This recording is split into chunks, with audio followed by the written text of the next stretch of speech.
Last week, if you recall, just as a very short review, we are into the, of course, story of Yaakov and Esav and trying to understand what the pneumius, what the internal theme is.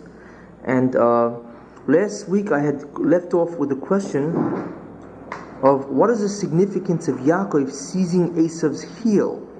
What is it? Because if you recall, the pasuk reads, and afterwards his brother came out, and his hand was seizing or holding on to the heel of Esav. Yaakov, and his name was called Yaakov. And Yitzchak was 60 years old when they were both born. Now, if you recall that what I had answered is that according to the situation of Bechira, which means according to what Esav could have been, then the relative positions of Yaakov and Esav would indicate their exact tasks and also the sequence of that task. And that would be that since the inyan of Ben David, the coming of the inyan of Mashiach Ben David and the task of Ben David, since that follows the inyan of Ben Yosef, or the coming and the task of the inyan of Mashiach Ben Yosef, since Yaakov is in the inyan of Ben David, therefore obviously he would follow Esav, who is in the inyan of Ben Yosef. Therefore, the fact that Yaakov follows Esav indicates that their relative sequence of their tasks, that Ben Yosef comes first, therefore Esav, who represents that, comes first, and Yaakov comes second, since Yaakov, of course, represents the task of Ben David, therefore he would come second. This is, of course, according to the situation of Bechira. Had everything gone the way the Rebbeinu Shalom wanted it to go. Now, many times you'll find that the same pasuk can indicate or allude to Bechira's situation. In other words, this is the way it should go if the individuals concerned would choose Tov, would choose to serve the Rebbeinu Shalom. And also, you'll find that many times the same pasuk indicates the future situation according to God's foreknowledge. And we know, of course, that there's no contradiction between the foreknowledge of God and the concept of free will. And we're not going to go into it, of course, now. But in any case, the idea is that many times the same pasuk will reveal what the true status will be, even though this does not remove the free will or the bechira of the individual involved. The same idea here, that even though Esav had bechira, as I've indicated last week, however, the pasuk still reveals 5 other meanings of the phrase that Yaakov was seizing the heel of Esav. And this, of course, goes in accordance with the foreknowledge of the Rebbeinu Shalom, what would eventually be. And it would be very constructive, of course, for us to see exactly what this phrase in the Torah reveals according to the ultimate future, what would truly be. Now, the second meaning of this, of Yodei Echezes Ba'kev Esav, indicates that what the task of Yaakov is. And also, by the way, that's one of the reasons why he is called Yaakov. Yaakov means to follow, to go follow upon the heels of. Therefore, what it indicates, or what it means, the fact that Yaakov was following Esav at his heels, is that Esau, who would eventually become a Rasha, and therefore represent the Sitra Achra, the forces of evil, he would be the physical representation, of course, of the Yetzer Hara, the Sitra Achra. Therefore, it indicates that Yaakov must dissipate the power of the Sitra Achra completely, all the way to the heel of the Sitra Achra, which is symbolic of the bottommost position. The heel of an individual, of course, is the bottommost part of the individual. So therefore, the heel symbolically indicates that Yaakov must follow at the heel of. In other words, he has to go down, ultimately, all the way into Esav's heel, which means all the way down to the Sitra Achra's heel, and to remove all the power that the Sitra Achra has, which means to remove all those sparks of holiness, which the Sitra Achra is, of course, in power of. And therefore, this is what the symbolic idea of Yaakov seizing the heel of Esav.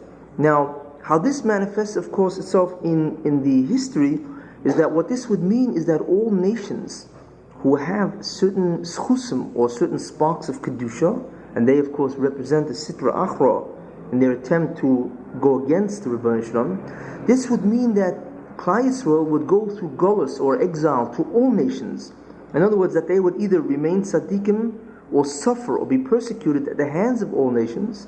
And this would mean, of course, that Klal Yisrael will have to go through all nations eventually to take out all the power, all the schusim, all the merits of each nation, which means, of course, to take away all the merits of the Sitra Achra as given to him, of course, by the sins or the chatoim of Klal Yisrael. In other words, that Klal Yisrael would have to subdue all the klipos, the entire inyan of the Sitra Achra.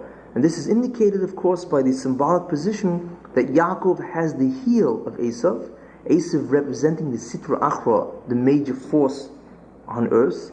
Therefore, he would have to go to the heel of Esav, or the heel of the Sitra Achra, to completely remove all the sparks of Kedusha. In other words, completely take away the power of the Sitra Achra. And of course, as I said, that is indicated by the exile to all nations that Klal Yisrael has to go, which means that they have to go through each nation and remain tzaddikim or suffer at their hands, thereby removing the power of the Sitra Achra. That's the second meaning of the fact that Yaakov was seizing the heel of Esav.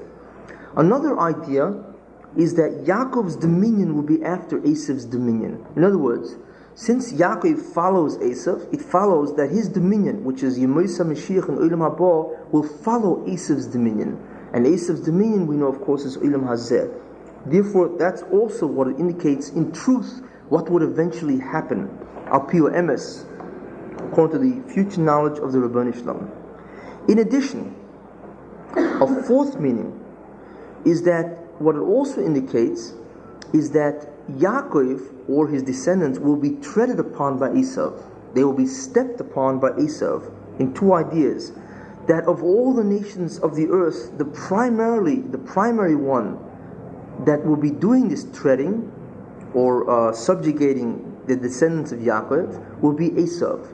In other words, rather than other nations subjugating Israel and persecuting them, the primary function will be, of course, according to Esav. And also, the second idea is that this treading upon on Yaakov will be for a tremendously long time. As it is, it's been going on for over 2,000 years, which is more than 50% of the entire time that the Jews exist, assuming that the existence of the Jews is from the time of Avram. So therefore, it's approximately 4,000 years that Jews exist or live.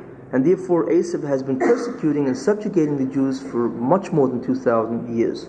So therefore, it indicates by the fact that Yaakov is at the heel of Esav, that Esav, or rather the descendants of Esav, which is of course Rome and Christianity, will be the primary nation that will tread upon Yaakov and his descendants.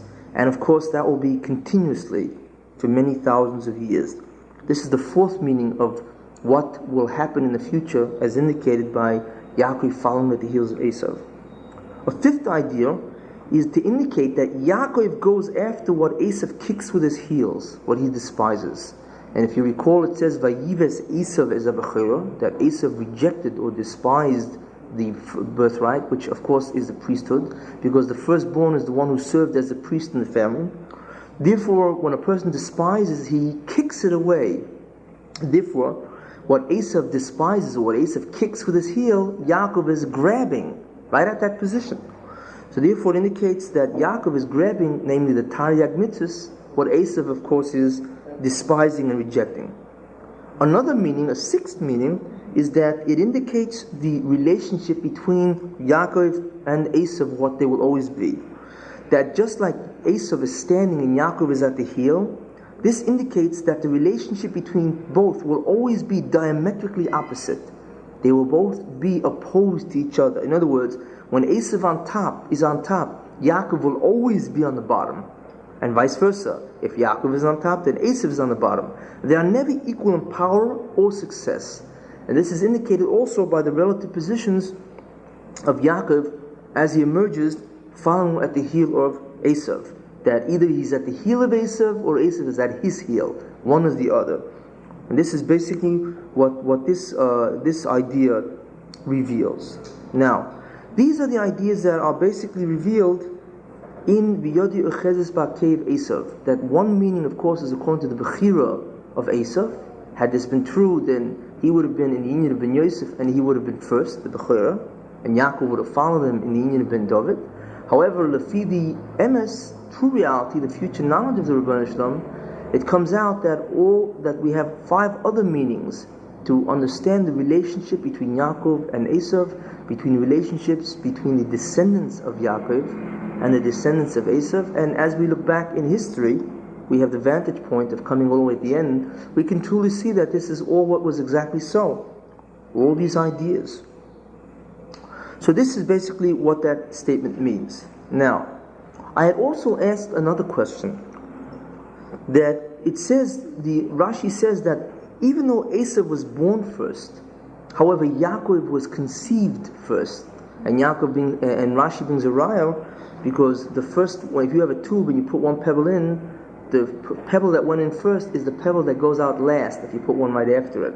Well, therefore, Yaakov was the first one in, and Esav was the first one out, which indicates that Yaakov was conceived first. Now, the question then is, why is this arrangement so? Why is it that Yaakov is conceived first and Esav is born first? This is the question that I want to address myself to. Now, we know why Esav was born first, because I had said that the union of Ben Yosef, in terms of the coming of the Mashiach Ben Yosef and the task of the Mashiach Ben Yosef, is always first, before the task and the coming of the Mashiach Ben David. Therefore, Esav, of course, comes first. But the question is, why couldn't he be conceived first? Why does Yaakov have to be conceived first?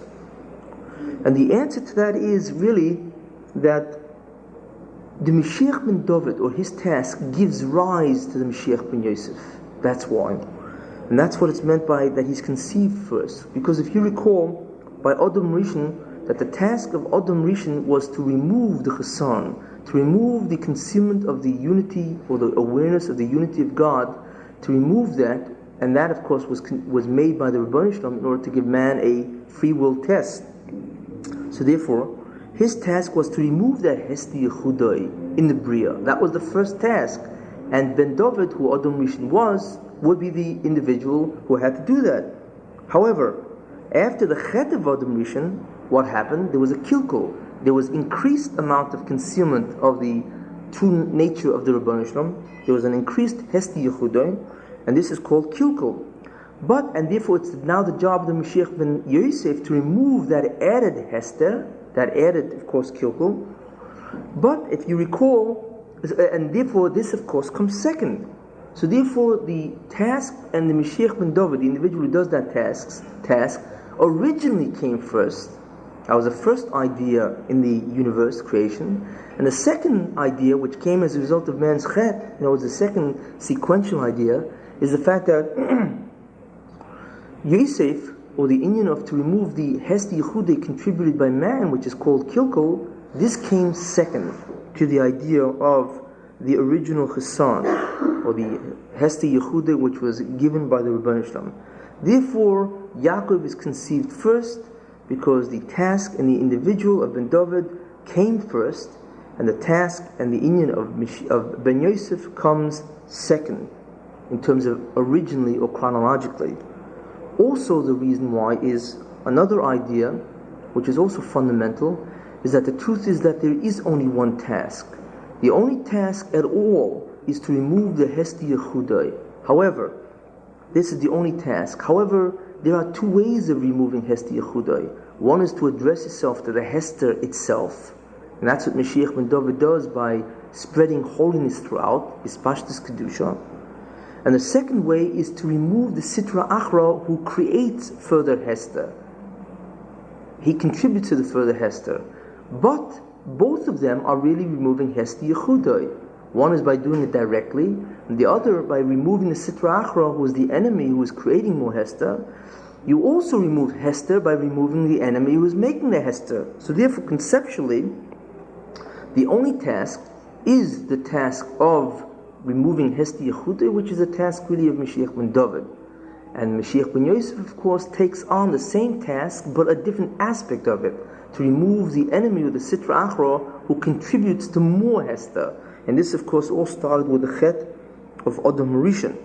That is why Yaakov was conceived first, because his task and himself as an individual came first, and the task was first in sequence, and also conceptually it is really the only task. However, Esav, who of course is the Inyan of Ben Yosef, he comes second, and therefore he comes second because the Inyan of Ben Yosef was second chronologically, and it's also second because it is really the same task as the Mashiach Ben Yosef, which means to remove the Hesti Yehudai, and that of course is by addressing yourself to the enemy or the Sitra Achra. So therefore we understand why Yaakov came first and why Esav comes second. And also we understand why Esav comes first in birth, because the Inyan of Ben Yosef, the task in the individual, comes first, and therefore he represents that Inyan. And the Inyan of Ben David comes second, the task and the coming of the Mashiach Ben David comes second, therefore in terms of birth, Yaakov of course would come second. Now, which brings us just generally into the idea that there are two tasks of Klal Yisrael, and that is indicated, as I had mentioned last week, by Sumei Rav Asei Tov. You have to grapple with evil and remove it, and then Asei Tov, you have to fill in what's missing. It's like having a room, you walk in a room and it's filthy. First you've got to clean it up, then you can bring in the furniture. It's the same idea. The same idea in terms of the tasks of Klal Yisrael, in the same sequence. First you have to grapple with evil, then you have to grapple with the absence of Tov. And that's really what's going on as a result of the Chet of Adam Rishon. First you have to remove the Sitra Achra that keeps destroying the universe, that keeps adding Hester in the universe. Then when you remove him, you can now rebuild the universe in terms of the destruction that he, the Sitra Achra, did, and also in terms of the initial damage that you found coming into this universe. In other words, it's very similar to a city. Somebody walks into a city and he finds part of the city is damaged. All of a sudden, before he can begin repairing that damage, he has an enemy who starts shelling the city. So he obviously cannot repair the damage to the city without getting rid of the enemy. And the enemy, of course, is trying to create further damage. So first you must contend with the enemy who's trying to damage the city, further. That's what you first do. And the second thing you do, of course, after you remove the enemy who's trying to damage the city, is then repair the original damage of the city itself. These are the two tasks, and these, of course, are the two tasks of Klal Yisrael, and each one, of course, the major individuals occupying this task, and of course is the Mashiach ben David, and of course Mashiach ben Yosef. Go further. Now it says in the next pasuk, Vayigdelu ha'na'orim, and the boys grew up. Vayi Esav ish yodeh tzayid, and Esav was a man who knew hunting, ish sodeh, a man of the field. Yaakov, and Yaakov ish tom, was a man who was simple or plain. Yeshiv holam, he would dwell in tents. Now, to understand what these sukkah mean, Vayigdelu ha'na'orim, when it says in the Torah, when the Torah puts two individuals in the same subject and predicate, there is an equality indicated. Vayigdelu ha'na'orim, and the lads, the boys grew up, means they were equal when they grew up. This indicates an equality of both of them in all areas, basically. That's why it says Vayigdel ha'na'orim rather than saying Vayigdal Esav and then Vayigdal Yaakov. When it puts them together in the same object and predicate, or rather the same subject and predicate, it indicates an equality. And they were basically equal in all areas. Now, as an aside, I would like to point out, just as a digression from the main theme, that Vayigdelu ha'na'orim indicates several ideas. The first idea is a tremendous praise to Yitzchak and Rivka. Why? Because it says that Yitzchak loved Esau, and it says Rivka loved Yaakov. So one would think that since each parent had a different preference, that they would treat each child differently. So the Torah says Vayigdelu ha'na'orim, they were treated the exact same way. Okay? So that's an equality of treatment by the parents. That even though each parent had their own preference, they did not allow their preferences to blind them in terms of the treatment of their children. That's a praise for Yitzchak and Rivka. Therefore it says, Vayigdilu ha'na'orim, and the boys grew up with the exact same treatment by the parents. That's an aside, which is really not related to our main theme. The second idea, which is again an aside, and this is indicated by Rav Shimshul Frol Hirsch, and I thought it would be kedai just to mention, is Vayigdilu ha'na'orim, again is an equality, of course, that both individuals, both Yaakov and Esav, received the exact same schooling, the same training. They received the exact same educational approach. Because again, Vayigdilu ha'na'orim means that they both grew up in an equal manner. That means that they both had the same kind of shir, same Rebbe, and so on, basically. And Hirsch says that Chazal say that this was a big mistake on the part of Yitzchak and Rivka. That if you have two individuals, if you have two individuals that have really two different temperaments, you have two kinds of people, like Yaakov and Esav, that in inclinations they're so different, the dispositions are so different, then you cannot treat them, you cannot educate them with the exact same method. For instance, in other words, Esav, who is tremendously restless, he had tremendous amount of energy, he was an outgoing person, he had a lot of strength, you cannot give him the same kind of education as you do by Yaakov, who was studious, he was quiet, he tended to remain at home, he didn't get involved in going outdoors. Each one has to be trained differently, and that is really the way that you bring out, you actualize the potential in each. This is what Hirsch says. And of course the Pasuk says that. Here it says, Vayigdilu ha'na'orim, and the na'orim were treated equally educationally. But of course in the Pasuk it says, Chanuch lena, that you're supposed to educate the na, not Vayigdilu ha'na'orim, the same way, but apidarkoi.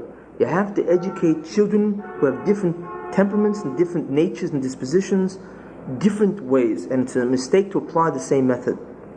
This is a very interesting idea which Hirsch brings out. In other words, that all natures have to serve the Ribono Shel Olam. It doesn't make a difference what disposition, what kind of inclination or temperament they have, but they have to serve them in their own path, in their own way, which means that not only is their path different, which ultimately goes toward the same end, namely to serve the Ribono Shel Olam, but the educational process also has to take into account the individual differences, the different natures of people. That's an aside which I wanted to mention. Now, getting back, these are two ideas which I wanted to mention, which I think were beautiful ideas, and I felt it was worthwhile just diverging just from our main theme. Getting back to our main theme, of course, Vayigdilu ha'na'orim means they were equal. They were equal in terms of the kinds of tasks that they had, which means that they were both equal until they were 13 years old. Because Rashi says that one could not tell the difference between them at all. They were equal in the performance of mitzvahs. They both did all the mitzvahs. They were both brilliant, because we imagine Yaakov was probably an Eloi. Esav was the same Eloi as Yaakov, the same brilliance. They both had the same hasmoda in learning, because until 13 years old, the kid really does many things. You can tell a tremendous amount of the nature of a child, of course, before 13. So they were both brilliant. They both had the same hasmoda in learning, and not only that, but they had the same midas. They were both midas teves, even if it be for Esav externally. They both were the exact same way. In other words, they were equal. Not only were they equal in the mitzvahs and so on, and the brilliance and hasmoda in learning and the midas and so on, but also they were equal in the potential to achieve their tasks, their tikkunim. Even though the tasks were different, but they were certainly at least equal in the ability of both to actualize or to realize, to achieve the tikkunim, those corrections, or that job which both of them had to do in the Bria. And therefore, of course, in the Kedusha, in the Dvekas, the reward they would have gotten, they were at least on an equal par. Okay? There's no question that they were at least equal in their Dvekas possibilities, in their Kedusha, which of course is consistent completely with the entire internal theme. Now, it is interesting to note, there is a sefer called Pa'aneach Roza, who was written by a Rishon, and he wrote this sefer, and this sefer has a lot of gematrias and remozim and so on. It's very interesting. And he brings down a remarkable idea, and it's a Rishon. So you have to take it like any Rishon. He says that if you add up the gematria of Yaakov, Yud Ayin Kuf Vav Beis, Yaakov Mole means with the Vav, because usually Yaakov is spelled without the Vav. It's spelled, the gematria is 188. 2 times 188 is 376. That is the exact gematria of Esav. Esav is 376, which is twice the numerical value of Yaakov. And what he says, what that indicates, and this is a Rishon, that if Esav had not sinned, then Esav would have received twice as much as Yaakov. On the contrary, that Esav would have received twice as much as Yaakov, and his lashon is kiflayim, double, moli v'godish, overflowing. That's what he would have received had Esav not done his chatoim. So we can imagine. Now what that probably, of course, means is that even in Olam Hazeh, it would have been twice as great as Yaakov, because he would have had Olam Hazeh, which is the Melucha of Olam Hazeh, and in other words, he would have ruled over all the nations in terms of Olam Hazeh, and also he had tremendous Kedusha, holiness, he also would have had in Olam Hazeh, whereas Yaakov only would have had just the Kedusha, but not been involved in the material world. And also in Olam Haba, that Esav would have been twice as great as Yaakov. This is what we see. Therefore, we can surmise, according to this, that obviously if the reward is twice as great, therefore the task obviously is twice as difficult also. And we can ask, why is it that Esav, according to the Panei Achrozo, why should he have received such a tremendous share, even twice as much? And the answer to that is that it's always much better to go to war for God in the Beis Medrash than it is in the mud pits. Obviously, one would much rather be tested in the Beis Medrash, how much he's going to learn and so on, than actually have to go out and be a tremendous gaiva and taiva, and have to win in war with the Yetzer Hara on that gaiva and taiva, that intrinsic nature. And it's much more difficult, of course, but it's much less desirable to be involved in that particular phase of a war. Therefore, it seems that Esav therefore was compensated by being given the ability to, of course, receive twice what Yaakov would have received. Therefore, Yaakov twice is the numerical value of Esav. This is what the Panei Achrozo, and again, this is all consistent with the entire theme, which is what I've been saying, that initially Yaakov and Esav were both set out to do the tikkunim. And of course that Esav certainly had Bechira. Now, to continue in the pasuk, I had mentioned, one of the questions that I had mentioned is, what does it mean when you say Yodea Tzayid, that Esav was a man who knew hunting, and it says Ish Sodeh, that he was a man who lived in the fields? What does this mean by Esav, other than its plain meaning? Well, we can see, interestingly enough, that the word Yodea Tzayid, knows hunting, refers to the personality of Esav, whereas Ish Sodeh, a man of the field, refers to his abode. It refers to the residence or the dwelling place of Esav, where Esav used to hang out. That's 2 different terms. And when you look at it, you can see that these words really have 2 meanings. The Yodea Tzayid has 2 meanings in terms of what Esav should have been and what Esav was. Again, the duality, where the term is meramas both. And that Ish Sodeh is what Esav should have been in terms of what he should have been, of course, and in case of and what he turned out to be. Now, what are the 2 meanings which I am referring to? Yodea Tzayid, of course, means he knows hunt. He knows hunting, entrapment. So what Esav should have been, of course, he should have been a hunter. But who would have been the game? The Sitra Achra. He should have been able to hunt the Sitra Achra and subdue him. That is the metaphor for the entire task of Esav. In other words, the Sitra Achra will be the game, and his task, of course, is to subdue the Sitra Achra on the Kedusha by not giving in to his tremendous inclinations of Gaiva and Taiva. He would then subdue the Sitra Achra, he would channel his drives in the direction of the Rebbeinu Shalom, and that itself would have been a subjugation of the Sitra Achra. And he would have been the hunter, to hunt the Sitra Achra, the game, of course, who is loose, and of course to subdue it. However, instead of doing that, Esav, instead of being a Yodea Tzayid, to know hunting, in terms of subduing or hunting and entrapping the Sitra Achra, he became a Yodei Tzayid, one who is knowledgeable in hunting. And Rashi says he knew how to deceive people, to ensnare people by telling lies. So he became that Yodei Tzayid. The Yodei Tzayid, where he knew how to act deceptively with people, how to do all your rishus, all your evil, gaiva and taiva, and to deceive people and to think that you're some kind of a tzaddik or whatever. To be actually, of course, a sneak. And it's interesting, of course, that what he accuses Yaakov later on, that Yaakov deceived me, he himself is the quintessence of that midah of deception. But in any case, this is the dual ideas indicated in Yodei Tzayid, that Esav should have been a Yodei Tzayid, to hunt, to entrap, to ensnare the Sitra Achra, and that was mamish the task of the Inyan of Mashiach ben Yosef. Instead, he became a Yodei Tzayid. He knew how to ensnare people, how to fulfill all his gaiva and his taiva, and to fool people into going along with him or to getting it from people. This is what Esav became. Okay? Now, in other words, Esav, if you recall what I mentioned, that Esav was from the midah of Tiferes, beauty or truth, emes, which is another name of Tiferes. And Yodei Tzayid is the opposite of Tiferes or emes. See? So when the Torah says Yodei Tzayid, what it's really saying on the level of what Esav truly was, that he was a deceiver, which means that he went against his own shirish, which is the midah of Tiferes, which is emes.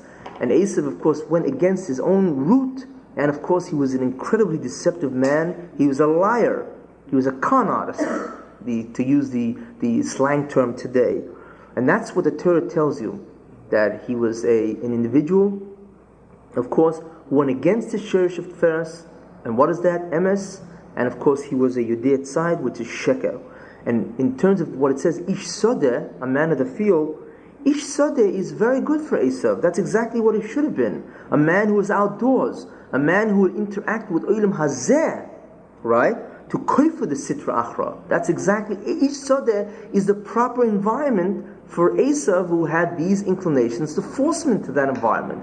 But his task, of course, was to be in that environment and subdue, to turn the material pleasures of Olam Hazeh and the arrogance in Olam Hazeh, the narcissism of Olam Hazeh, to channel them to the Rebbeinu Shalom. Instead, what did he do? He took Sodeh, Ish Sodeh, and he satisfied all his needs, his gaiva and his taiva. He used Olam Hazeh, of course, as the vehicle by which he can satisfy his gaiva and his taiva, all his needs and his drives. In other words, all his urges. So we see, therefore, that the Torah in Yodei Tzayid and Ish Sodeh is maramas both ideas, what he should have been and what he became. You see, both indicating the same idea. Now, let's take a look at Yaakov. Yaakov, what does the Torah call Yaakov? He calls him an Ish Tom, a man who is plain or simple. And it says Yeshiv Holam, a man who dwells, has his residence or abode in tents. What does this mean by Yaakov? And remember, it has to mean the same thing. It has to indicate, in terms of certainly what they should have been. Now, by Yaakov, it's easier because Yaakov should have been, and he was what he should have been. So therefore, we only have to look for one meaning by Yaakov, because he wasn't anything else but what he should have been. So therefore, there will be only one meaning by Ish Tam and Yeshiv Holam. What is that? We see that Ish Tam, again, a plain, a simple man, refers to his personality, right? And Yeshiv Holam, a man who dwells, refers to his abode, his dwelling, his residence. The same duality. Now, what does this mean by Yaakov? So, Ish Tom means a man who is wholehearted, that his mouth and his heart are the same. A man of truth. That's what it means. A man who is plain or simple, Rashi says, is the opposite of deception and deceit. He's Ish Tom, a complete whole man. What he says, Echad b'peh v'echad b'leiv. What he says with his, or rather, it's the same. That his heart, that is, his mouth and his heart are one. That's why he's an Ish Tam. He was, of course, truthful, wholehearted. And of course, his midah was what? Tiferes, which is truth. So therefore, Yaakov is described as one who fulfills the midah of Tiferes, which was his root, his shirish. So the Torah tells you, by telling you Ish Tam, that Yaakov truly fulfilled his midah of Tiferes. and he was involved only in the pursuit of truth and whatever that involved. And the fact that the Torah says Yeshiva Cholim, that Yaakov dwelt in the tents. Now, what tents do we refer to when it says tents? Oholim, of course, means the Ohel Torah, the tent of Torah. But why does it say Oholim, tents, plural? Because they are either refers to the tents of Shem ve'Ever, the tent of Shem and the tent of Ever, or refers to the tents of Avram and Yitzchak. In either case, the tents of either of these people, either of these pairs, was obviously constantly involved with Torah. Therefore, what was the tafkid of Yaakov as being involved in the union of the Mashiach ben David? That he would have to what? His spashet kedusha. He would have to spread holiness. He would have to fill the vacuum of the absence of the concealment of the Rebbeinu Shalom's Yehuda, and he would have to be involved in accumulating it for himself, which means that he would have to be involved in learning Torah intensively and doing the mitzvahs, and then to promote. Therefore, Yeshiva Holam tells us that Yaakov was involved exactly in what his tafkid was, in the union of Ben David. He spashed his kedusha. Therefore, that is what the both ideas or both of these phrases mean in terms of Yaakov. That he was consistent with his tafkid of his spashed his kedusha, as shown by Yeshiva Holam, and that he was consistent with the mid of Tiferes by the fact that he was emes, which is ish tam, whereas Esau was the reverse. He should have been a Yodei Tzayid of the Sitra Achra and ish Sodir to subdue Olam Hazeh. Instead, he was a Yodei Tzayid. He knew how to deceive people in order to get what he wants, his Gaiv and Taiva, which is the opposite of the mid of Tiferes, which was a Sheresh. And it was ish Sodir, a man who lived in Olam Hazeh in order to get his needs. That answers these two questions which I asked previously. Now, let us continue in the pasuk. The next pasuk says, Torah says to continue, Vayehav Yitzchok is Esav, that Yitzchok loved Esav, Kitzai b'piv, because the hunting that Esav always fed him game, because Tzai b'piv, game was always in the mouth of Yitzchok. V'Rivko Eheves is Yaakov, and Rivko loved Yaakov. Now, the most famous question here is, how in the world, why did Yitzchak love Esav? It doesn't make sense. Why is it that Yitzchak loved Esav, a Rasha? What about Yaakov? Now, it doesn't mean that Yitzchak didn't love Yaakov at all. It means he loved Esav more.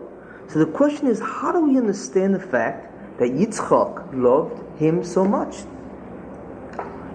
Now, in order to understand those, why was Yitzchak so attracted to Esau? This is the question. And not only that, there's an incredible statement in the Zohar that says, Kol Zino, the Zohar on this particular pasuk says, Kol Zino, every type, Racham Zine, loves its own type. What does that mean? Are we to assume that Yitzchak is a Rasha, Chas v'shalom, therefore he loved Esau, who is a Rasha? What does this mean? Well, we now have enough material to understand what it means. We merely have to apply it. And what does it mean? If you recall, Yitzchak had the disposition of Hashem's mid of Gvura. You remember? That Yitzchak had that kind of inclination, had that tremendous strength. And in fact, he represented the sphera or the midah of the Rebbeinu Shalom called Gvura. And that's really what Yitzchak's task was, to subjugate the Yetzer Hara with this Gvura, right? And that's what Yitzchak's main idea, because Yitzchak was a Sheresh of the Mashiach ben Yosef. And that's exactly what Yitzchak's task was. And that's exactly what he accomplished, right? He did subjugate the Yetzer Hara in an incredible manner.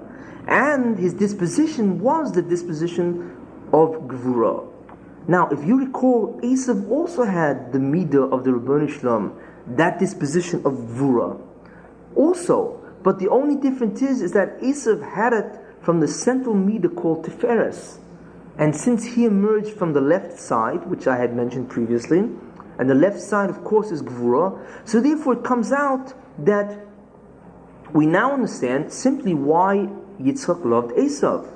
The reason why he loved Esav so much is because Esav had the same disposition as Yitzchak, the same incredible Gvura, tremendous ego strength, which is the power of obstinacy, which he saw in Esav. Esav had the same task as Yitzchak, was to subjugate the Sitra Achra on the Kedusha. That's mamish the same task. And of course, both of them were involved in the union of Ben Yosef. That's why Yitzchak loved Esav. He had the same disposition in terms of the tremendous gvura. He had the same task as Esav. And also, of course, they were involved in the same inyanim, which is, of course, the inyan of the Mashiach Ben Yosef. That's what the Zohar means, that kol zino racham lezine, every type loves its own type.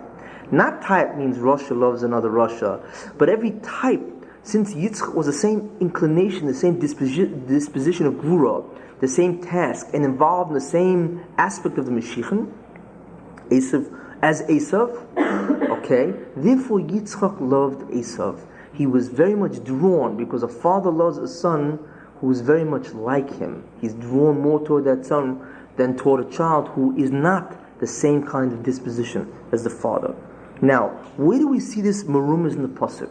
We know that whenever we understand a pshat, it's got to be indicated in the pasuk.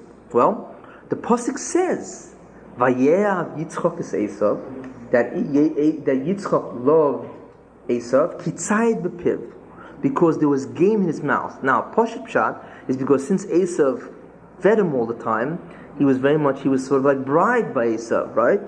But if you take a look, it says ki tzayid bepiv. That's 3 words. Ki tzayid bepiv, right? 3 words. That tells us that we must look at the word or the phrase ki tzayid bepiv 3 times, and that will tell us exactly what was going on. So let's do it. Vayeav Yitzchak es Esav, and Yitzchak loved Esav, right? This indicates 3 words, the 3 ideas. Yitzchak loved Esav, right? Why? Ki tzayid bepiv. Because game, who is the game? The Sitra Achra was in Yitzchak's mouth. And when a person eats, it's a metaphor of consuming. You consume the Sitra Achra. In other words, Yitzchak's tafkid was to subjugate the Sitra Achra, and the Torah says, why did Yitzchak love Esav? Because the task of Yitzchak and his inclination was, and his achievement was, that the Sitra Achra, the game, Tzayid, the piv, was in Yitzchak's mouth. He was in the act of consuming the Sitra Achra. Okay? The Torah tells us what the task, the disposition, and the achievement of Yitzchak is, right? That's the first time through. So Yitzchak loved Esav because Yitzchak had subjugated the Yetzer Hara, right? Second time through, that Yitzchak loved Esav because kitzayid bepiv, because game or the Sitra Achra was also in the mouth of Esav. Because Esav also, apparently so, and this was the way he fooled Yitzchak, also was the fact that Esav also had done this task of subduing the Yetzer Hara, the disposition of Gvura and his achievement. This is what Yitzchak thought, but what was the real truth is the third time around. Kitzayid bepiv, because bepiv, by the mouth of Esav, Sayed, he would ensnare Yitzchak. Yitzchak was game to Esav. Okay? He would ensnare or entrap Esav bepiv, by his mouth, which Rashi says. By his mouth, it was by deceiving Yitzchak. Yitzchak thought that he was doing his job of capturing the Sitra Achra, which was the same job as he himself had done, therefore he loved Esav. You see? So by repeating the words, the phrase, Kitzayid bepiv 3 times, it has 3 ideas. That Yitzchak loved Esav because Esav deceived by his mouth, he ensnared Yitzchak. That's when Kitzayid bepiv, that in the mouth of, or by the mouth of Esav, there was ensnarement or hunting, which namely means Yitzchak. So as a result of the fact that Esav fooled or ensnared or entrapped Yitzchak, what did he entrap him with? That Yitzchak should believe that Esav was doing also the job of Tzayid bepiv, that the Sitra Achra was in the mouth of Esav, that Esav was subjugating the Sitra Achra. And why is that such a tremendous effect to Yitzchak? Because Kitzayid bepiv, that is exactly what Yitzchak did also. That was his nature, that was his, in other words, his disposition, his task and his achievement, and therefore that is why he loved Esav. So therefore the Torah indicates outright why Yitzchak loved Esav, because he was involved in the Mashiach ben Yosef to subjugate the Sitra Achra. He thought Esav was involved in that inyan, and he thought that Esav did that inyan. And the reason why I thought is because Esav entrapped him. So the entire story is in those 3 words, okay, of Kitzayid Bepiv. And I'll continue. I just want to repeat, remember that eating is a metaphor for consuming, for destroying. That's why we refer to the Sitra Achra in the mouth of Yitzchak. You know, he was destroying the Sitra Achra, removing all these sparks of holiness. And if you recall that Esav used to deceive Yitzchak by asking him, do you have to mice salt? Do you have to mice straw? This is what Chazal say. And in that way, he used to deceive Yitzchak. And therefore, as a result of all this, Yitzchak, of course, loved Esav. Now, to continue next week. Let us continue from what we had last week. Now, let's continue in the Torah. It now says, Vayozed Yaakov nozed, and Yaakov was preparing or making a dish of red lentil beans. Vayove Esav, and Esav came in Asoda from the field, V'hu yoyef, and he was very tired. Vayome Esav el Yaakov, so Esav said to Yaakov, Haliteni no min ha'odom ha'odom hazeh, please stuff me. Haliteni is a lotion of stuffing. Stuff me from this red dish that you're making. Ki oye fenoichi, because I'm very tired. And the Torah says, Aken Korishmo, and therefore they call his name Edom. That's where the name Edom comes from, because he wanted so much this red dish of lentil beans. Vayomi Yaakov, so Yaakov said to him, Michro kayoim, sell me as this day, as Bechoros Choli, your Bechora, your rights of firstborn. And of course, Vayome Esav, and he said, Hine enoich lehulich lomos, behold, I am going to die. V'lomos zeli lebechora. What's the point? Because Chazal say on that day he killed Nimrod and his son, and he figured that they would probably retaliate anyway. The relatives would retaliate. So what's the point? So Vayome Yaakov hishovali kayoim, swear to me as this day. Vayishovaloi, Esav swore. Vayimko es bechoroso li Yaakov, and he sold his bechora to Yaakov. Now, if we begin to try to understand these nyonim, there are profound truths indicated by these several psukim, all part of the internal theme. Now, when it says Vayozed Yaakov nozed, that Yaakov prepared a dish of red lentil beans, Chazal say that Yitzchak was an ovel, he was a mourner, because Avram had died that day. Avram died on the very day that Esav sold his bechura to Yaakov. And of course, Yitzchak was a mourner. And what Yaakov was preparing for Yitzchak was the Sudas Havra. That is the meal in which the mourner, a mourner cannot feed himself the first day when he's an Ovel. So therefore, the Sudas Havra, which is the first meal, others feed him. And Yaakov was preparing this Sudas Havra, this meal of consolation, which he was going to give Yitzchak, who happened, of course, been an Ovel, a mourner, because of the death of his father. This is what Chazal say. Now, also Chazal say, very interestingly enough, that Avram Avinu died at the age of 175. He should have really lived until 180, because Yitzchak lived until 180. That was Yitzchak's life. So he should have lived at least until Yitzchak, and not die before the amount of years that Yitzchak lived. But Chazal say that Avram Avinu died 5 years before his time. He died at 175 instead of 180. Why?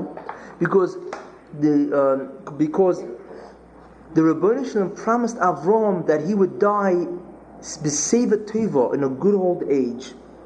And obviously, watching Esav go into his rishus, to go out and commit evil deeds, obviously, to watch Esav falling into this rishus is obviously not a very good way of having a good old age. So therefore, what the Rebbeinu Shalom did is he removed Avram Avinu 5 years before his time, so that Avram should not witness the fact that Esav was now going into an evil direction.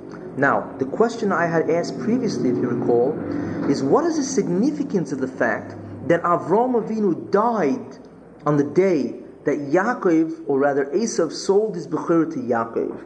Now, in addition, as I had mentioned in the Pasuk, the Torah says, V'hu oyef, that Esav was very tired when he came from the field. And Chazal say that Esav had just committed 5 grievous sins. That day, on that day itself, that Avram Avinu died, One of them was Ritzicha, where he killed Nimrod and the son of Nimrod. This is one of the Averis. And Chazal reckon out 4 other Averis. But in any case, Chazal say that he committed 5 serious or grievous sins on that very day. Now, this is what Chazal say. Now, it's interesting that you find a discrepancy, because you find it says that when Esav was 13 years old, that's when he went out to do evil. And then here you find that some places Meforshim say that he did evil, or he went out to do evil when he was 15 years old. There's a discrepancy of 2 years. So the question, of course, is why is there this discrepancy? When did Esav, in fact, go out into an evil path? Because we know until 13 it says Vayigdelu Anaoram, that they were equal in tzidkus. Neither, you couldn't tell any difference by their acts. But after that, of course, after 13 or bar mitzvah, that is when Esav went out to do evil deeds. So the answer to that is that really he went out to do evil deeds. He became a Rosh at 13, right by bar mitzvah, okay? But the idea is that then he did Averis B'tzino. He did it between he himself, in secrecy. Nobody knew. At 15 he did it B'Vahesya. He went out and just openly flaunted the mitzvahs, the tradition of Yitzchak. And therefore, at that 15, he did it b'Vahesya. He did it publicly. Okay? This is an answer to the discrepancy between 2 years. Now, of course, both Yaakov and Esau were 15 on that day. They were both 15. And on this day, as I said, Esau did 5 grievous sins, which means that he didn't start to do sins on that day, but it was merely a continuation of the Chatoim, which he did from the time he was 13. However, today, of course, he did, even on the day that Avraham Avinu died. Now, we can ask a question. What is the connection between the fact that in the same pasuk it says Vayozed Yaakov Nozed, that Yaakov made a dish of red lentil beans, and it says that Esav came from the Sadeh V'hu Oyef, and he was tired. The fact that the Torah puts that in the same pasuk is revealing. What does that reveal? Also, why is it that Yaakov wanted the Bechorah so much? I mean, other than some of the obvious reasons, but what really prompted Yaakov that he wanted this Bechorah so much? Which, this question I had originally asked. And one more question. Why is it that it says, Michur Kayoim, sell me as this day your Bechorah, your birthright? It should just say, sell me your birthright. What do you mean, sell me as this day? That's a very unusual expression. Sell me as this day your birthright. To me, it should just say, Vayim Yaakov, and Yaakov said, Michres Bechoros Choli, sell me your firstborn, your birthright, sell it to me. Now, previously I had asked 51 questions. However, what I have asked until now is I had asked 4 extra questions besides the 51 questions which I had asked previously. And the additional 2 questions which I had answered is, why is Esav red, Admoni, and what's the significance of Vayigdelu Hanaoram? I have now asked another 2 questions, which is what's the connection between Vayozed Yaakov and V'hu Oyef in the same pasuk, and why does it say Michur Kayoim? So far I've asked a total of 55 questions for those who want to keep track. Now, so the question, of course, is what is really going on in these psukim? Now, to understand the pnimis of the inyan, you have to really ask an immediate question. If I say that Esav is a masakin, right, because Esav is involved in inyan of Ben Yosef, right, then automatically, if you can correct the universe, right, you must also be able to damage the universe. Is that not true? Obviously, he who can change the bria, he can minimize the hester, can also increase the hester. If you can correct the bria, remove the hester, you obviously also can be able to mekalkel, to increase hester, because that's what kilkel is, an increased hester. So the question that I put to everybody is that between 13 and 15 years, we know that Esav was doing chatoim, correct? What was the kilkel in the bria that Esav did in those 2 years? Because we know that Esav was being mekalkel the bria from those 2 years, because at bar mitzvah is when a person becomes the masakin. That's when he becomes chayv mitzvahs, which means he becomes the masakin, or able to change the status of hester, concealment, and ha'ora, and presence of the Rebbeinu Shalom's yechudai. So therefore, the question I'm asking, of course, now is, what was the kilkel that Esav made in the Bria? What was the greater hester that Esav made in the Bria as a result of the fact that he sinned for these 2 years? And the answer to that, which is going to be very striking to you, is that the answer to what the kilkel of what Esav made was the death of Avram Avinu. He killed Avram Avinu indirectly. Now I'll explain. And remember, Avram Avinu is an Ov, he's a patriarch. The kilkel of Esav was so great that Avram Avinu died, as a result. Now what does that mean? The death of a tzaddik is one of the greatest kilkulim in the Bria. What is kilkul? It means an increase in the hester in the universe. Is that not correct? So therefore, when a tzaddik dies, it is a tremendous kilkul. Why? Because it's a tremendous hester. That the influence that the tzaddik would have on the world in terms of his avodah, his Torah, and his mitzvahs, right? And the amount of hashpah, the influence that a tzaddik would have to promote the Rebbeinu Shalom to all is gone. So therefore the world is in a greater state of hester, or concealment, because the tzaddik by his avodah, Torah and mitzvahs, and by his marbet's Torah removes that hester. So when a tzaddik dies, it's a kilkel in the Bria, because now we do not have that individual to reverse the hester, to create a ha'ora. So automatically the death of a tzaddik is a tremendous kilkel in the Bria. Now, can you imagine if Avram Avinu on his level dies? What did we say that Esav, what did we say happened by Avram? Avram Avinu died 5 years before his time. Could you imagine that Avram Avinu was on the level of the Ov, that every day in Avram's life is an incredible tikkun and ha'orah to the Bria? How many gerim he would have made in further 5 years of his life? How much corrections and tikkunim and presence of God, and promote the Rebbeinu Shalom's will throughout the Bria? How much more would this have taken place had Avram Avinu lived another 5 years? Because every day in the life of an Ov is probably greater than 100 years in our lifetime. Now, it says that because of the riches of Esav, he died 5 years before his times. That means he died that means you have 5 years less of hester, 5 years less of tikkunim and ha'orah to the Bria as a result of the chet of Esav. Now, what that means is that Avram was picked, that the death of Avram served two purposes, and that's why Avram Avinu was chosen. First of all, it removed the kilkel, that was the kilkel. That was the physical manifestation in the universe for the 2 years of Averis which Esav did. Okay? And the second thing is that Avram was chosen as another purpose, because if Avram would die, Avram would be able to live in a good old age and not see the riches of Esav. So two things were served. That Avram would not see the evil of Esav if he would die now. And also this would be the kilkel of the Bria that Esav was responsible for in his 2 years of doing tremendous chatoim. So therefore Avram was picked for that kilkel, okay, because of Esav's chatoim, because since anyway the Rebbeinu Shalom did not want him to see the riches of Esav, that would also serve the second purpose of being the expression of kilkel of the Bria. This is what the kilkel that Esav had done with his 2 years of chatoim. That Avram Avinu, that tzaddik, that level of an Ov, that he died 5 years before his time, which is a tremendous hester on the level of what an Ov could have done. And now we understand when it says Malachi, it says a posik, or Hafti Eschem, I have loved you. In the beginning of Malachi, the second posik, Omra Hashem, the Rebbeinu Shalom says to Klal Yisrael, I have loved you. And you'll ask me, Bamo Aftonu, in what way have I loved you? How did I show my love? So the Rebbeinu Shalom says, Haloi och Esav liYaakov, behold, Esav is a brother to Yaakov. And if you recall, that means an equality. That Esav has the ability to do the same tikkunim and kalkulim as Yaakov, right?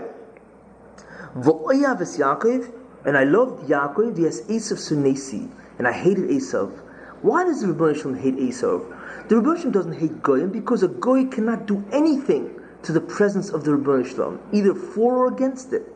The Rebbe Shalom hates only Kaviyochol, somebody who can influence the amount of Hester or Hara in the Bria, because in that way you influence God's movement, that the Rebbe Shalom voluntarily subjects his movement to the acts of a Masakin. So if Esav is Masakin, then obviously Esav can remove or mastir the yichud of the Rebbe Shalom, so God has to remove himself more. So therefore you are being pogea, you are unrear, you're touching the presence of the Rebbe Shalom. So therefore it makes sense that God hates Esav, because Esav is a Masakin, therefore he is a Makalkal. V'oihav is Yaakov, but the Rebbe Shalom says, I showed that I loved you because I hated Esav, because he was Makalkal the Bria. He forced me to take away Avram Avinu, but I loved Yaakov. Because could you imagine if the Rebbe did not take away the ability of Esav to masakin the Bria, could you imagine how much more kilkul Esav would have done? And therefore the Jews who ultimately have to correct the Bria, how much more tikkunim they would have to have done? They would have to masakin far more of the Bria because of Esav's incredible churban. So the Rebbe Shalom is going to take away the ability of Esav to makalkal the Bria. Okay? And that in that way he shows his love for Klal Yisrael. That is one of the ways he shows his love for Yaakov. But now we understand what that means. So therefore it comes out, we now can answer all the previous questions. That the reason why it says Vayozed Yaakov Nozid, and Yaakov was preparing the Sudas Havro, this dish of red lentils to give to Yitzchak who's an oval. Why? Because Esav because Esav was constantly involved in being tired of doing Averis for the past 2 years in Olam Hazeh. That's why Yaakov was preparing a Sudas Havro for Yitzchak. That's why Yitzchak was an oval. In other words, that Avram's death was determined, okay, or rather it forced the sale of the Bechira, because the Rebbe Shalom took it away from Esav, and of course in order that Esav should no more be able to makalkal the Bria. That's why it was sold on that day. That is why the Bechira was sold on the day Avram died, to indicate that the reason why the Bechira is being sold is because of the tremendous kikulam, which was the death of Avram Avinu that happened on that day. Therefore, we see that Avram's death actually forced the sale of the Bechira away from Esav. It determined that there must be a sale of the Bechira because of Esav's tremendous kikulam. And therefore, of course, it was sold on that day to Meramis, to allude to this idea. That's what Chazal mean. Now, the second thing, now we understand why the Psukim are connected. That Yaakov, of course, was preparing that thing because of the fact that Esav was tired, which means that the Avelus of Yitzchak was caused by the kilkul or the chatoim of course, Esav. Therefore, that is why the Pasuk has them both, and that is why that is the significance of the fact of why Avram Avinu died on the day that Yaakov took the Bechira from Esav. Now, that's also why, which I had asked, why did Yaakov want the Bechira so much? Not because Yaakov wanted to take it away from Esav, because he wanted more ruchnis at Esav's expense. And not because Esav was a Rasha. That's not enough. But Esav's rishus is Mekalkal the Bria. That's why Yaakov wanted to take it away from Esav. Because every chet that Esav does is another tremendous damage. V'haraya. The greatest damage of all was that Avraham Avinu had to die 5 years before his time. Memele Yaakov wanted to take away from Esav. Not only that, because he wanted more ruchnius at his brother's expense. And it's not even sufficient to say because of the rishus of Esav. But because the rishus of Esav is a tikkun. Because Esav is a masakin and Memele is a makalkal. Therefore, you must take away the ability to masakin. Yaakov is not interested in taking away the birthrights of Goyim, but for Esav he is. Because the birthright of Esav enables Esav to makalkal the Bria. That we must remove. Now we understand the last question, why Yaakov says, Mikra kayoim, your bechira. Sell me this day.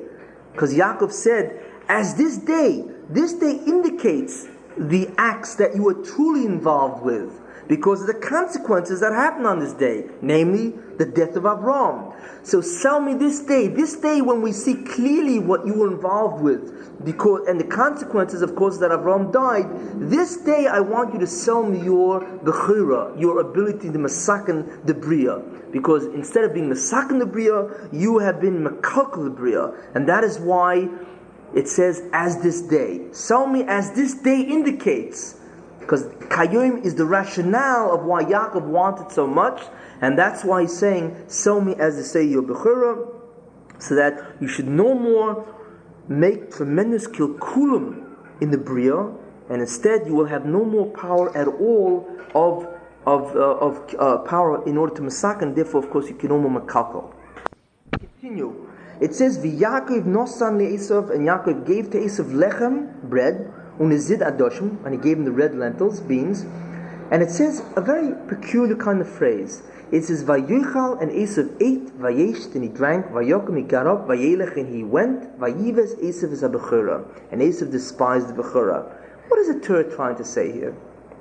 Well, what the Torah is trying to indicate here, okay, is exactly why Yaakov had to take away the bechura from Esav, and in a great sense, what was the loss to Esav?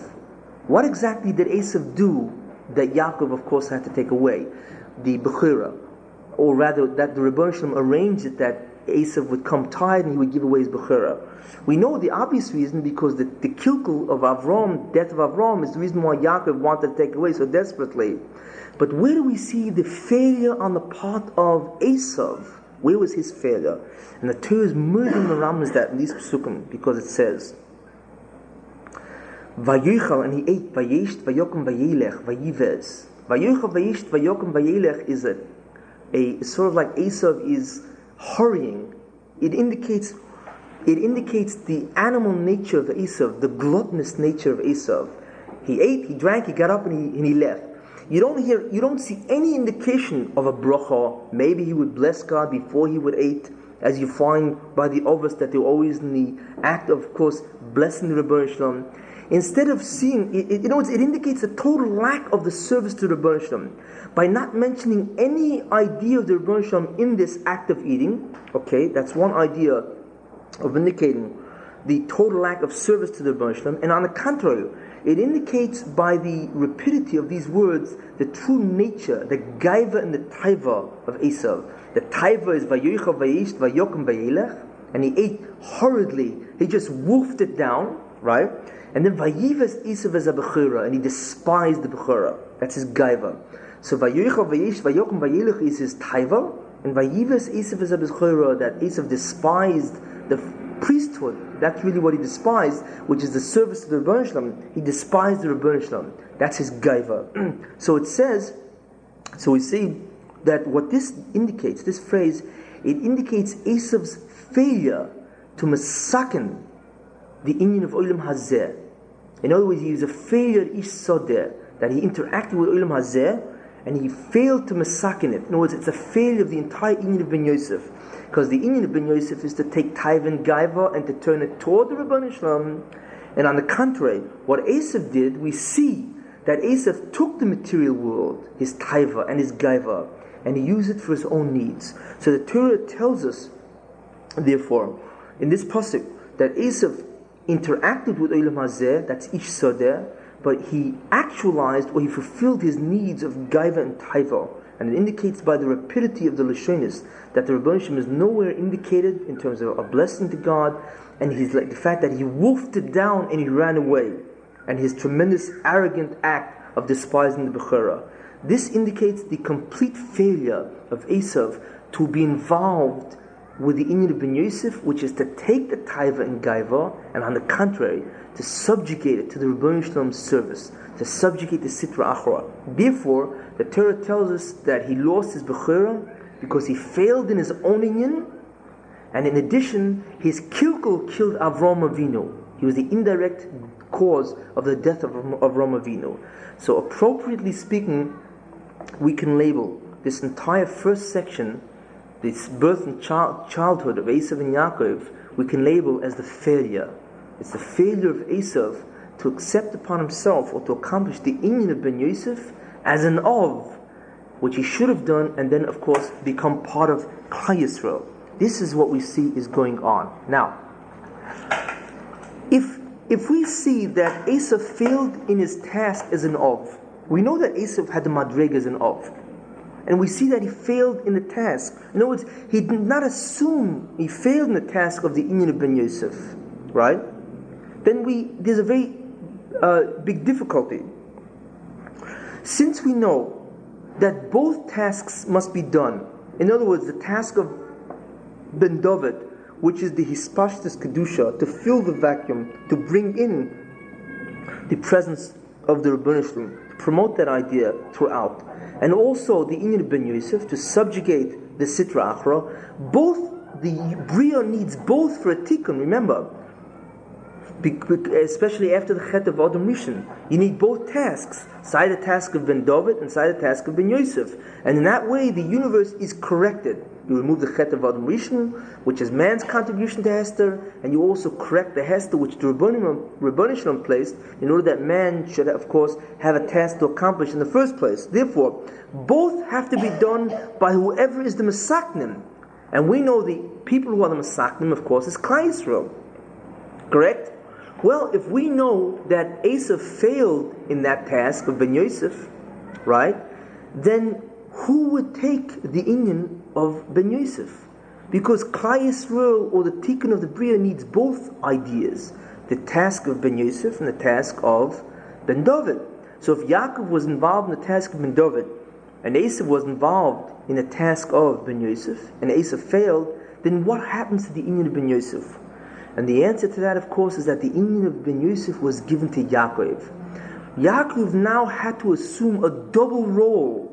Not only was he involved in his pashtus kedusha, but he was also involved in to subjugate the sitra achra. And that is the next story, or the next phase of the story between Yaakov and Esav.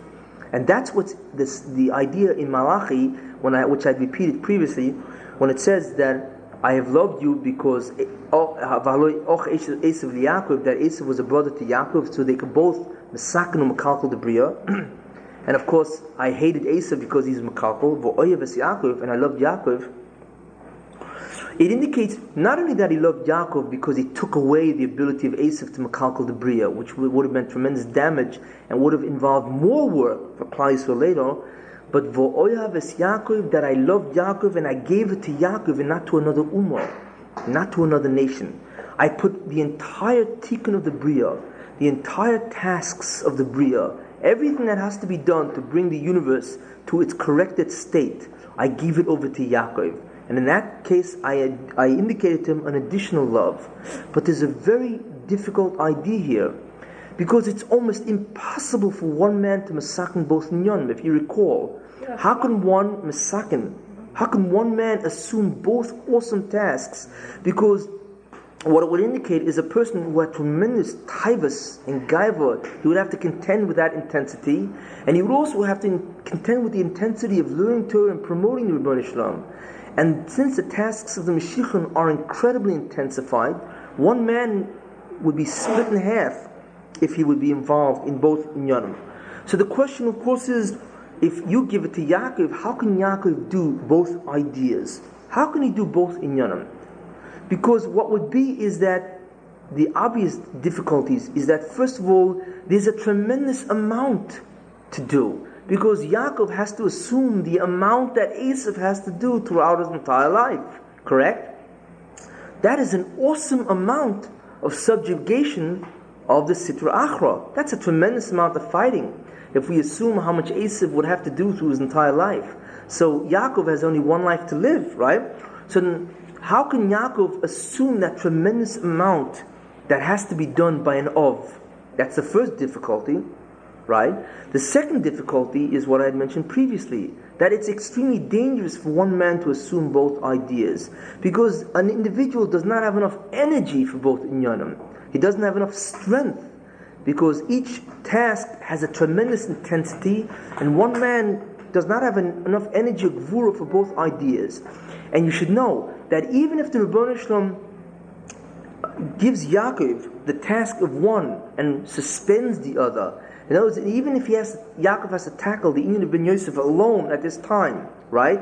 And you'll suspend the inyan of Ben David, still there was a tremendous amount of energy or gvura which Yaakov already used in his own task. So where's he going to get the additional reserves of energy? So the question is, what did the Rebbeinu Shalom do? Once he takes it away from Esav, which is the first idea, and he gives it to Yaakov, how is Yaakov going to assume both inyanim? How can Yaakov do that tremendous amount that has to be done by Esav and assume it himself? And where is Yaakov going to get the energies, even assuming he would tackle the inyan of Ben Yosef separately? Where does he get all that tremendous energies, that gevura which he needs to involve himself in those inyanim? And of course the next part involves itself in that. So the first part in Torah is entitled the failure. It's the failure of Esav to, of course, accomplish the idea of the inyan of Ben Yosef. And the second part, which we are going to begin entering, of course, is the inyan of Yitzchak giving the brachas to Yaakov instead of Esav, and that you will see is the acquisition, that Yaakov acquired the inyan of Ben Yosef in that parsha. So therefore he has the inyan of Ben David and the inyan of Ben Yosef, and that is the entire pneumius of what's going on in the second part. Before leaving the first part of which we have been discussing until now, and that is the part of course, told us the entire ideas of the incident of Yaakov and Esau and what transpired with both of them. I would like to talk, and also of course the entire idea of the failure of Esau to assume the responsibility and the task of the inyanim of Mashiach ben Yosef.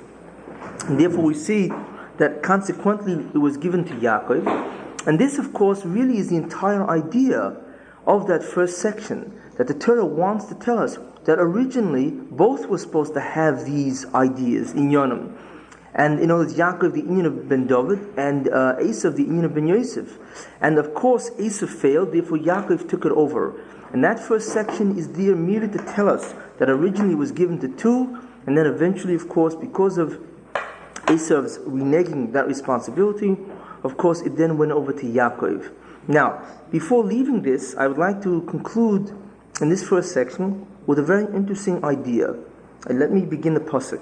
It says in the pasuk, Vayomer Esav el Yaakov, and Esav said to Yaakov, Hal iteni no, because previously it said that Yaakov was making a red lentil dish, and Esav came from the field and he was tired.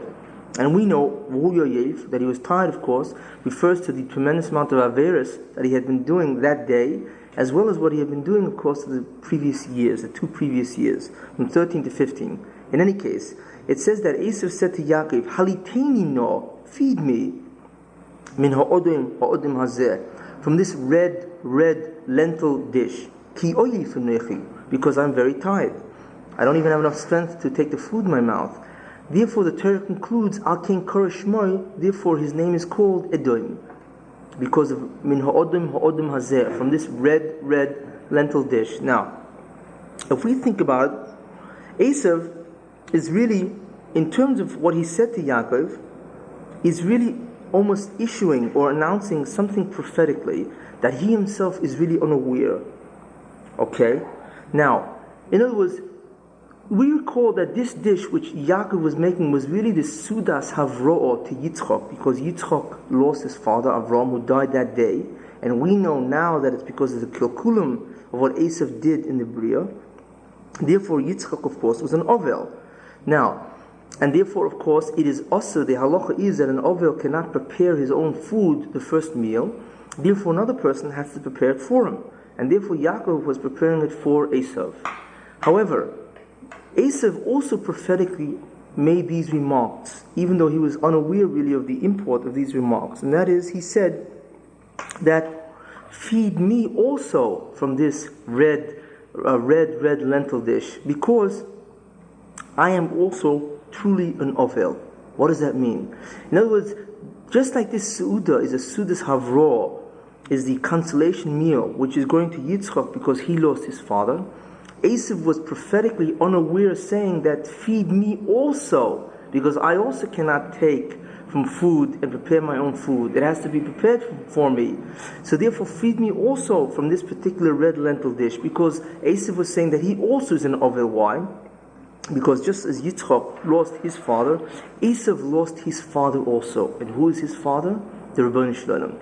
Because Esav lost the entire spiritual inheritance, that entire spiritual mission, his potential, he lost.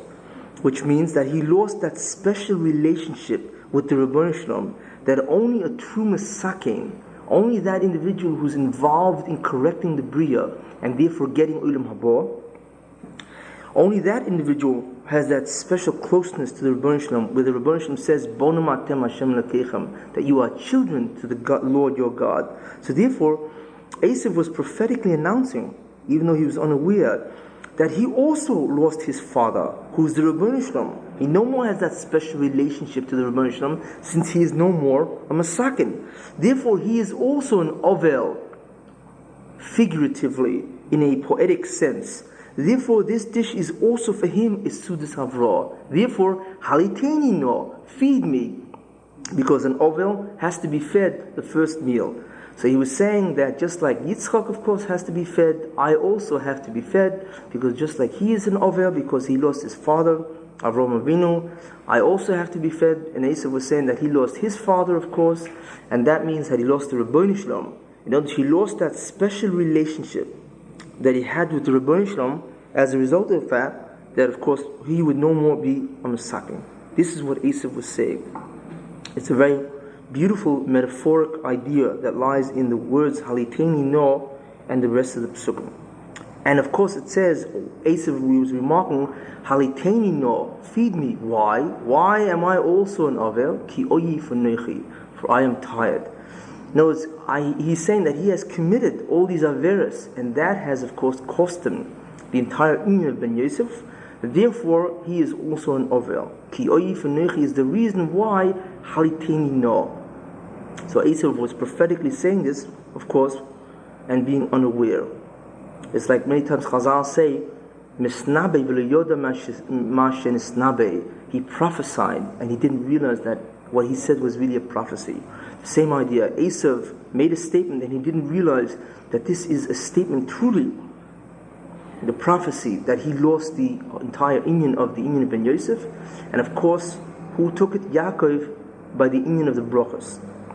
Now, also, it says, Min ha'odim hazeh, feed me from this red lentil dish, and it calls it twice red. And in that way, Esav is again saying that this Sudas Havra, which to him, of course, is a Sudas Havra, the consolation meal, because he is also novel, because he lost the Rabbi Shalom, that special relationship. This Suda, this dish, is red. It's red twice. Why is it red twice? Because there are two blood. Blood indicates a demise, a death, murder, killing, in other words. That's blood. Because there are two deaths involved in this dish. One is the death of Avram, because that's exactly what arose as the result of the kilkulim of Esau. And the second death is his own death, and that's what he means by he's an Ovel, that he also had a spiritual death, that no more would he be involved in the ruchni stiga, in the spiritual potential, or that inheritance, that achievement that he's supposed to make. So the blood indicates his death as well as the death of Avram, that he also has died spiritually, and that if he no more has that close relationship, of course, with the Rebbeinu Shalom. And that's why he says, Ha'odom hazeh, this red dish. And therefore, Al-Kain Koroshmoy Edom. His name is called Edom, because Edom also reveals that idea, that first of all, he is involved in the murder of Avram, which means that he is involved in killing people, murder, and of course, and all sorts of manslaughter. This is what Esav is involved, which reflects one Odom of Avram Avinu. Just like he killed Avram Avinu, he is involved also in the murder of all people, other people, because Esav is known for his ritzicha, his murder, and that of course is the gaiva, the tremendous arrogance of Esav. And the second Odom, he's called Edom because of the second reason that he's Odom. Because Edom means that in terms of his spirituality, he's dead. It indicates his own death. That he is removed from the entire parsha, the entire idea or concept of the Inyanim of Ben Yosef, and consequently, he's removed from the entire idea or concept of a Masakin, of a Tikkunim. And consequently, he's removed from the entire ideas of Klal Yisrael. He is no more really a Yisrael, even though he's going to try to go through the motions. So therefore, this symbolically or metaphorically is what is indicated when Esav says to Yaakov, Haliteni no, feed me also, because he is also an Ovel, and from this red lentil, because it indicates again two different kinds of deaths. And of course it was caused, it was caused by his chatoim, and therefore his name Edom reflects those two rednesses. One is the redness or the blood that Esav is constantly involved with, his own murder and killing and so on, which is gaiva. And the second death, of course, is his own death, because he has lost the entire inyanim of Ben Yosef. He has lost the inyanim of being a Masakin, and he's lost the entire inyanim of being part of Klal Yisrael. And this is a fitting way to end this particular section, that Esav, of course, has lost basically everything for which he was born for. He has lost the entire purpose of his creation. Now we can begin the second section, or the second part. And what is that? That is the entire idea of the brachos that Yitzchak gave to Yaakov, of course, who was supposed to be Esav. And there's a very great, of course, mystery. It's one of the most difficult parashas in the Torah to understand. One of the most difficult sections in the entire Torah to really comprehend. And in the same theme that we have developed until now, you will see how the same theme, of course, runs through this. Because this is the internal theme of all the inyanim of Yaakov and Esav, as well as Yaakov and Yosef, which we shall see later. So to begin the second section, we can now begin. It says, Vayehi ki zokin Yitzchak, and behold, and it was that Yitzchak grew old, Vatecheno enov mirois, and his eyesight grew dim, meirois, from seeing. And it says, Vayikro ishmoi Esav, and he called Esav Benoi Hagodl. He called to Esav his older son, Vayomer Elov, and he said to him, Bni, my son. Vayomer Elov, and Esav said to him, Hineni, behold. And then he says, Vayomer, and he said, and Yitzchak continues saying, Hine no, in the next pasuk, Hine no, behold, Zakanti, I've grown old, and Loyadati Yemoisi, I do not know the day of my death. And he, of course, then proceeds that he says, go out and hunt something and bring it to me, and I want to bless you before he dies. Now, Chazal say, as I had mentioned previously, that Vaticheno Enov Miros means that his eyesight became dim from seeing. So Chazal learned that his eyesight became dim from seeing Yaakov. In other words, the Rebbeinu Shalom purposely made Yitzchak blind, that he should not see that Yaakov would be taking the blessings, if you recall. Now, we see that Yitzchak was set up by the Rebbeinu Shalom not to know that it was Yaakov who was taking the brachos. In other words, that Yaakov should be Yaakov should be able to fool Yitzchak that he was Esav, and he should be able to take the brachos. This is said by the Midrash Tanchuma. So we see that the Rebbeinu Shalom specifically, he wanted the brachos of Yitzchak to come to Yaakov by trickery, by deception. He made it possible for Yaakov to deceive, to employ a deceitful ruse to Yitzchak. And of course the question is, why? Now, also if you recall, it said in the Zohar that the brachos are to be given by the Rebbeinu Shalom's knowledge, not by Yitzchak's. And the Zohar finishes by saying, V'hochi itzrichle, and this must be, and doesn't say why. So again, the Zohar itself recognizes the fact that the Rebbeinu Shalom wanted Yitzchak not to know that it was Yaakov taking the brachos. And the question, of course, is why. You should know that, as I mentioned previously, this is one of the most difficult incidents in all the Torah to understand.